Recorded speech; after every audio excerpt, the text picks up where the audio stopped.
what happens with China? Like, how does that unfold? We've got some mid and long-term trends, and then there's a couple of really acute ones that are going on right now. Let's first deal with the longer-term ones. Finance doesn't work in China the way it does here. The Chinese will throw a bottomless supply of capital against anything in order to make sure that people have jobs. It doesn't matter if there's a product on the back end, really, as long as the people are working. So everything that people say about the U.S. Fed is actually true to an order of magnitude higher in China. Yeah. So the U.S. dollar is the global currency. It's the medium of exchange. It's the store of value. It's the lubricant for the number one economy and 2/3 of the top 20. The yuan is used just in China. It's not internationally traded, and they regularly expand their money supply by 5 times as much as we do. And at most times in the last 10 years, the yuan supply has been twice that of the US dollar, even though it's just not exchanged at all. So their financial system is its own thing. And to think that this is going to continue in perpetuity is being really creative with your math. They get their energy from a continental way. They don't have a navy that's capable of making that far in force in order to secure their own supply lines. Yeah. So China is the country most dependent upon the U.S. Navy to keep the lights on. In manufacturing, their demographics have aged so much already that China is no longer the low-cost producer for any manufactured product. There is not a product that the Chinese make that cannot be made in North America at a lower price point. Now, you have to build the industrial plant first. So I don't mean to suggest we can flip a switch and it's all here tomorrow. But it does mean that anytime there's a hiccup in the Chinese system for any reason and somebody relocates, they never go back. Because it's better with a shorter supply chain, with less energy, with less transport, with more efficient labor closer to home. There's not a sector where that doesn't work. And then in terms of industrial commodities, kind of an echo of what's going on with energy markets, they have to get it from half a world away. They can't go at it and get it themselves. They are completely dependent upon the globalized system as enforced by the American Navy. So any of these issues by themselves are country killers, independent of the demographic situation. And in the short term, I think we're seeing the whole system go belly up. I think it's safe to assume that most people have relatively formed opinions about whether the COVID vaccine is the way to go or natural immunity is the way to go.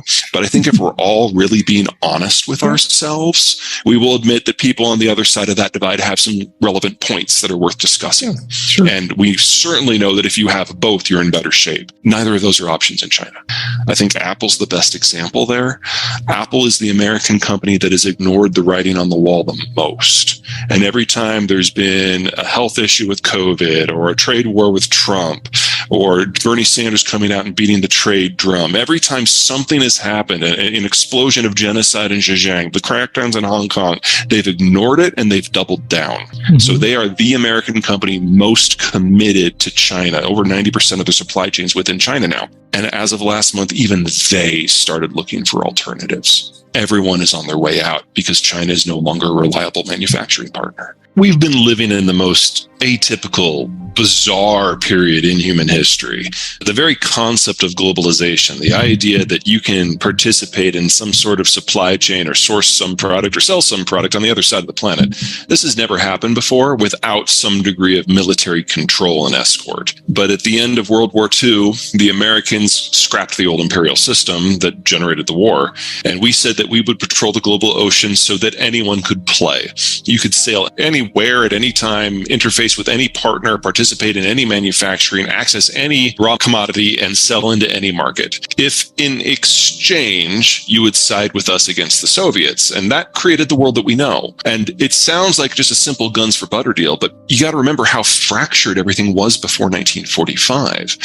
If you were in a country that didn't have oil, then you didn't industrialize. If you were in a country that didn't have farmland, then your population was minuscule. Globalization allowed everyone to sell what they were good at and buy what they weren't good at, and everyone in the world became a specialist. And so we now have soy on farms in Iowa that's most productive in the world, but we also have semiconductors coming out of Taiwan, a country that was pre-industrial by every definition until very recently. And every part of the world can play now. And that has encouraged this mass diversification, and it's encouraged this mass explosion in economic activity, particularly once the Cold War ended in 1992. But it was already always artificial. And it was always based on the Americans continuing to hold up the ceiling. The United States has been edging away from that ever since 1992 when the Cold War ended, and we're in the final days of that right now. And that's only kind of half of it.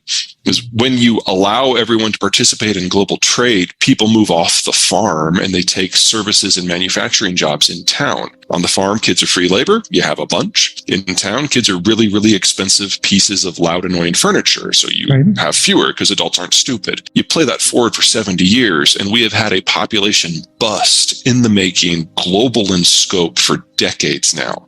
And most of the advanced world has now aged past the point of no return. That includes countries like China. So in this coming decade, it's not just that we're going to see populations aging out of being competitive. We're going to see populations aging out of being sustainable and actually being countries. One of the many outcomes of the 2020s is the end of China as a unified nation state and as an economy. But this has all been hardwired in now for 40 years, and we are finally reaching the point where the page turns. Now, every country is going to have its own story because every country started aging at a different point, and they started aging at a different rate, and how you live in urban versus rural zones is dependent upon the local geography.